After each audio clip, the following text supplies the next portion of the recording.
Well, good afternoon to you. I'm Jan Markowitz, and I'm very excited to introduce my guest today on God at Work. It is Bonnie Keene, and she, of course, you recall her from being a member of the critically acclaimed recording trio First Call. She was actually the founding member and one of my favorite groups and voices that I love to hear sing. And over a span of 20-plus years, she's been awarded 3 Dove Awards, 5 Grammy nominations, and an Emmy nomination for her work as a recording artist, author, and speaker. And God is doing a lot of great things in her life even today. But you went through a very difficult time, and you went through a time of depression. And can you share with us about that time and how God brought you through? Because there's so many people that are suffering from depression today. Hi, Jan, and I just want to say what an honor it is to be with you today. And thank you for all your kind words in that introduction. In researching it and speaking over the last 10 years at lots of women's events and different things, I have heard from so many people who are suffering in the church silently and don't know what to do when they go through a really bad season of depression. It's kind of one of those taboo subjects that a lot of churches don't want to talk about. And honestly, in the research I did, I found there were so many biblical instances of depression. It's nothing new to God and nothing new to the Bible, nothing new to God's people, even Christ. But so I really am excited in a way to be able to just share the journey I went through and what God did with it, because I think it has given a lot of other people hope that they're not alone. That's right. That they don't need to be ashamed, that there is healing, there is hope, and there is help for this. And I was on a national tour.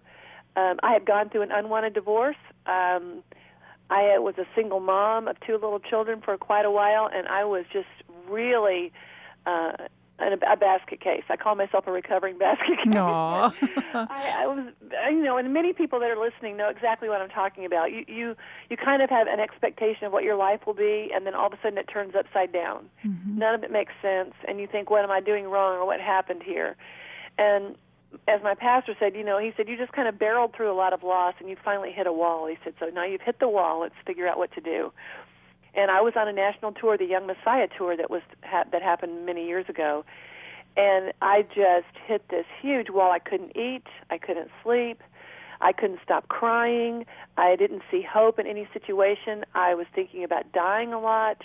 I was questioning my faith. I had no clue what it was, Jan. I didn't know what depression, how it manifested itself. And then I lost all this weight. I was literally awake for almost 2 weeks. I slept for maybe a couple of hours at a time. My body was just revved up. Oh, my. All the chemicals in my brain were misfiring. And when I got home, I went to see Scotty Smith, my pastor at the time, at Christ Community Church in Franklin, Tennessee, and he very wisely listened to me, prayed with me, and then he said, I want you to go and see a doctor, and I want you to have prayer partners that will pray for you, because you don't even know how to pray right now.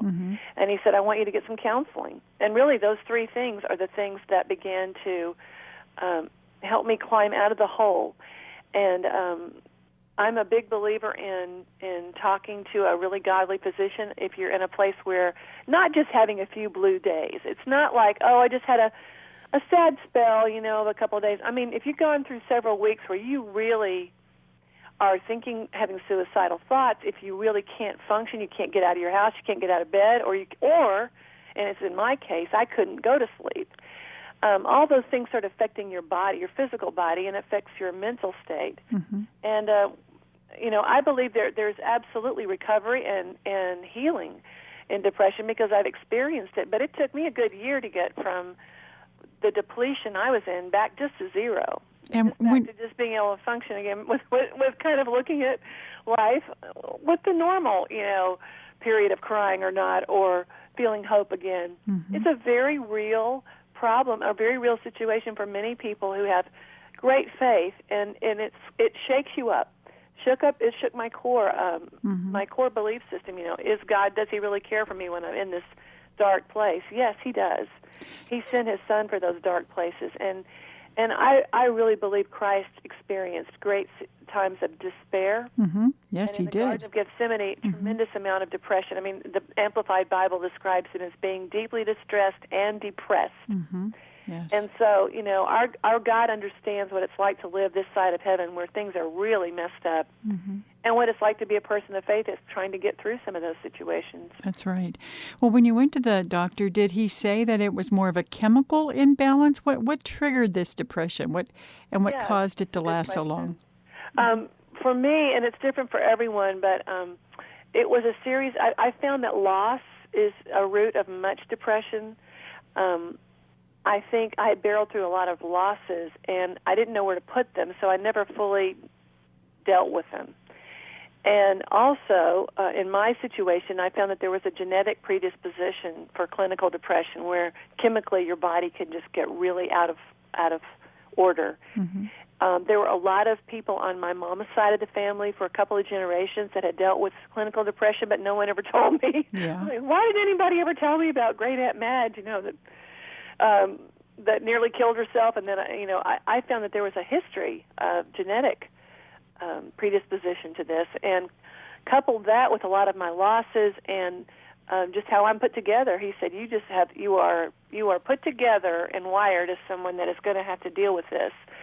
And he put me on some medications, and it took a while to get those right. I mean, and even with medication, I couldn't sleep for more than 4 hours for a good month or 2 months in a row. Oh boy, that's not good either. No, and that's what they do to prisoners of war. They use sleep deprivation because it messes with your head. And right. when you get into a situation like that where you're not eating and you're not sleeping and you're not resting and you are kind of thinking that God isn't there, or is he there? And it can really escalate into a really dangerous situation. So, Scotty said, find some people that will pray for you, much like the paralytic that was lowered from the roof to Christ. He couldn't get there, but his friends lowered him. Mm-hmm. And so I told a few very trusted friends in my family, I said, you got to really pray me through this time. And I did a lot of reading, a lot of research. One thing you can do when you don't have a lot of energy physically is read. I spent a lot of time in the Psalms. I spent a lot of time reading some very good books that are referenced in my book, A Ladder Out of Depression, in the back, that are really godly, well-researched books on depression recovery. And then I did get medical help. And at one point they wanted to hospitalize me, and I said, nope, I can't do that. I have my 2 children that were 10 and 6 at the time. I said, these 2 little sets of eyes are watching me, and I am their world, and I cannot go to a hospital.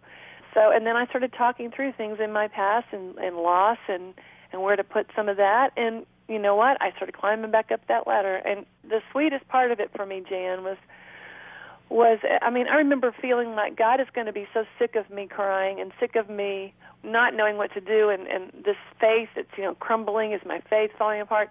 He's not going to want to hear from me anymore.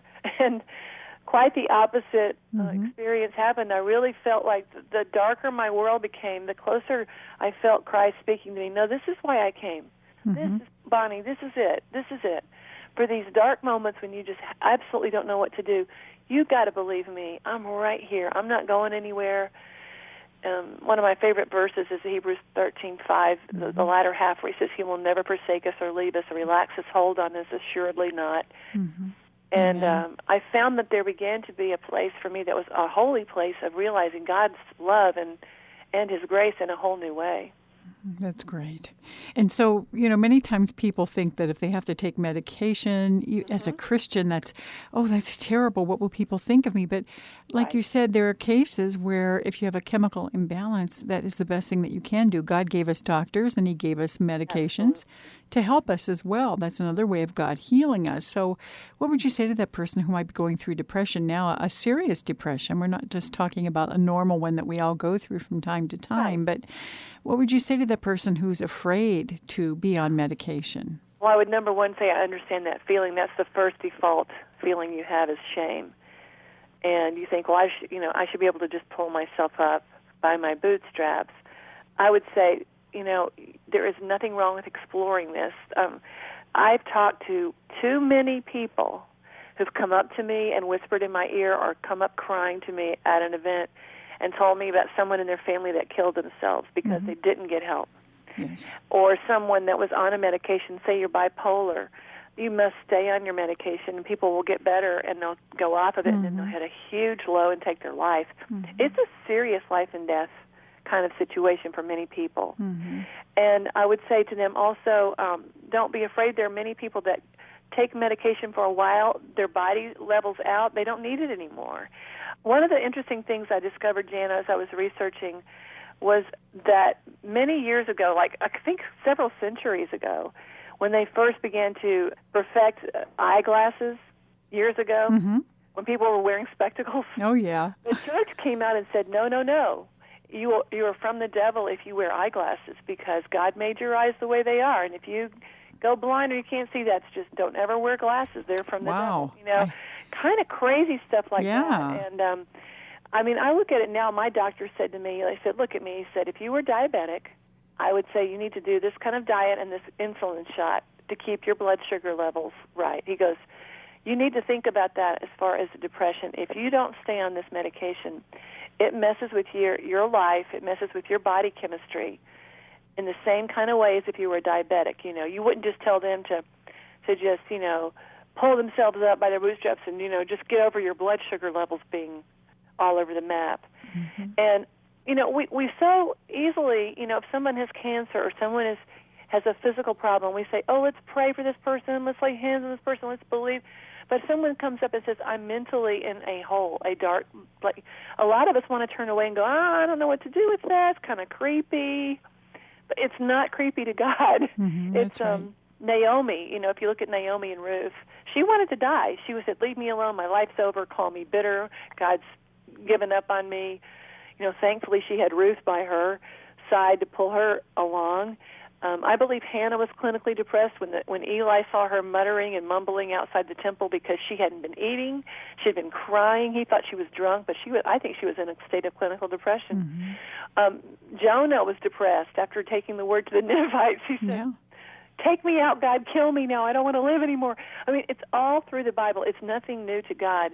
But thankfully we have many doctors and we have a lot of help for people. And I'm telling you, I wish it wasn't true, but my personal little blonde theory about this is that we were not created to live in a garden where we suffer injustice and people die young and we go through divorces and we go through abuses of all kinds of things and unspeakable tragedy. Yes. God created us to be with Him in a perfect garden. And some people deal differently with it than others. Some people have different chemical makeups than others. There's no shame in that. That's I would say to that person, please don't let yourself get in a place where you think you are letting God down or letting somebody in your family down. Go and investigate with a trustworthy person. Get some counsel, get some good godly medical counsel, and don't be afraid that you are in a shameful position. You need to take care of your body and your mind and your soul. And I know what it feels like to go, oh no, I'm a big failure. I can't tell anyone or I'm too ashamed. But too many people, Jan, I've seen too many people tell me stories of people losing their lives because they were afraid of that. Yes, it's so true. I had a brother who committed suicide. So no. I know, yeah. Sorry. Yeah, and an uncle when I was a little girl. So I know all about that. And it is very hard on the family, too. It's a very, very tragic thing. Yes, it really is. Well, Bonnie, God got you through that, and yes, He did. Your faith is even stronger because of God helping you through that, isn't it? Yes, it truly is. I often call it the treasures in the darkness because the actual Greek word that depression comes from means pressed down, and when you are depressed and pressed down, I think when you press into God in that place, you find there jewels there. That it presses out a lot of things, and what you come away with, I think, for me, I came away with much more compassion for people that are suffering with this, and seeing God work in the middle of the darkest places in my life, and the places where I didn't feel hope. Feelings can't be trusted. Oh, I know. We don't act on feeling, but to see that, when I believed Him in spite of how I felt, He used that, and I can't believe that I go out now and speak about this publicly, because at one point I thought I'll never be an effective person for the ministry again. I'll never be effective as a human again. And look how God is using you. And He's really taken that thing, and I believe nothing is ever wasted with Him, and that He takes what we think will kill us and many times uses it to speak life and hope to other people, and that's the greatest honor and privilege, is to go, wow, I thought this was going to take me out, and now that God is using it to kick the enemy in the behind. That's right. That's right. Good for you. Feeling. That's the way to look at it. Good for you. Yes. The Lord, like you said, He doesn't waste anything, and He used that to help you be stronger, not only in your faith, but stronger and able to come against the enemy. Yeah. And to be able to reach out and to help others who are weak at this time. He allows us to go through these things so that we can comfort those like we were comforted.